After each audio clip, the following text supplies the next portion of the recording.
Ainsi, la foi vient de ce qu'on entend et ce qu'on entend vient de la parole de Dieu. Romains 10, verset 17.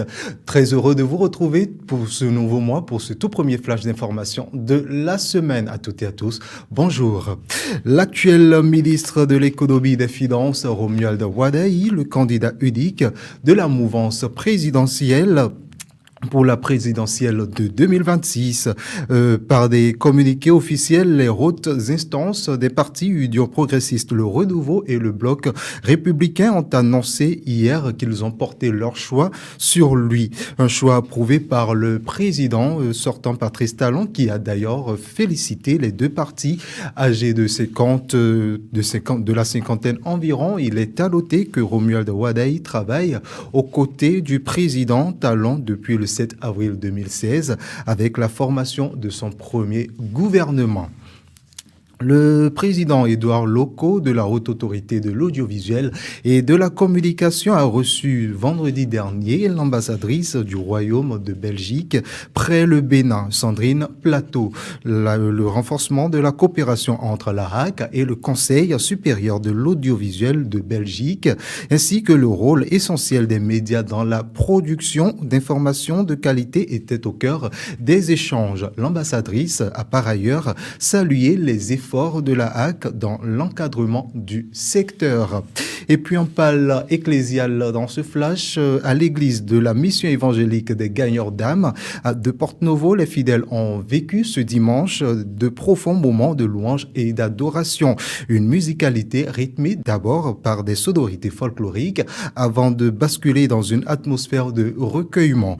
Le révérend pasteur Guillaume Sobossi, président de l'association des églises évangéliques du Bénin et président de la Confédération béninoise des églises évangéliques, à travers son intervention, a tenu à rappeler que l'adoration est une expression de reconnaissance et de témoignage. Reportage. À l'église de la mission évangélique des Gagneurs d'âme, la louange et l'adoration ont constitué des instants marquants de ce culte. Deux groupes ont animé. Le premier groupe, avec un rythme aux accents folkloriques, a su capter l'attention de l'assemblée et l'a amené à entrer dans la présence de Dieu.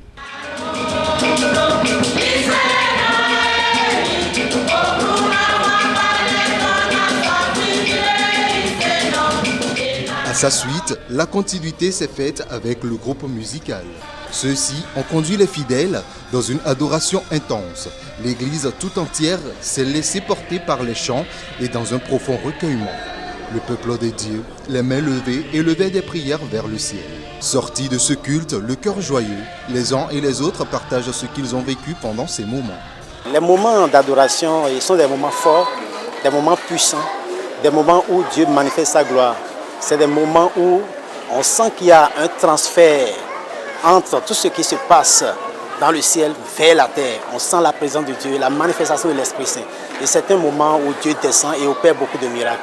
Quand notre Père spirituel se présente devant l'autel, comme ça on sent déjà qu'il y a l'atmosphère qui change et l'Esprit de Dieu prend la place et vraiment l'adoration est conduite de façon à ce que nous soyons plus présents en fait. Après ces instants d'adoration, le pasteur de l'église, qui en même temps est le président de l'association des églises évangéliques du Bénin et le président de la Confédération béninoise des églises évangéliques, a tenu à rappeler l'importance de l'adoration dans la vie du croyant. L'on ne peut pas être chrétien sans connaître une vie d'adoration. C'est pas la vie d'adoration que le vrai chrétien peut mener une vie chrétienne normale. Il doit être transformé par le Saint-Esprit. Et c'est grâce à l'adoration que le Saint-Esprit nous remplit pour faire de nous un homme nouveau, une femme nouvelle. L'adoration a une grande place dans le culte. Si cela n'y est pas, la vie chrétienne normale, vraiment, l'on ne peut pas la vivre. Une diversité d'expressions musicales qui, au-delà des rythmes et des mélodies, traduisait un même désir. Vivre la présence de Dieu dans la louange et l'adoration continuellement dans la vie chrétienne. Et puis, la mission évangélique La Nouvelle Jérusalem a tenu du mercredi 27 au dimanche 31 août 2025 sa convention annuelle. Le rendez-vous de ce vendredi a été marqué par un temps de prière, de messages et de ministère autour du thème « Chercher Dieu de tout son cœur, de toute sa force et de toute son âme ».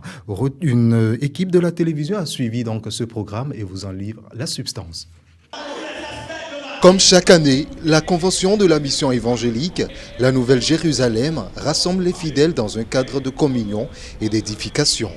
La soirée a été meublée par un temps de prière où les fidèles ont élevé leur voix pour rechercher la face de Dieu.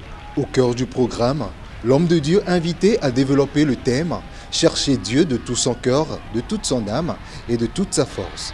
Un temps de ministère a ensuite permis aux fidèles de s'édifier et de recevoir des prières d'encouragement, de restauration et de délivrance. À l'issue de ces moments, plusieurs fidèles ont partagé leurs impressions, témoignant de la force du message et de l'impact de cette conviction dans leur vie de foi.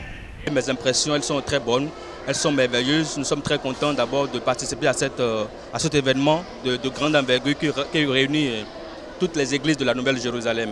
Et ce soir encore, nous avons été richement bénis par l'homme de Dieu qui a intervenu, qui a apporté vraiment un message inspirant, qui a apporté la délivrance au peuple de Dieu, quelque chose que nous recherchons aujourd'hui.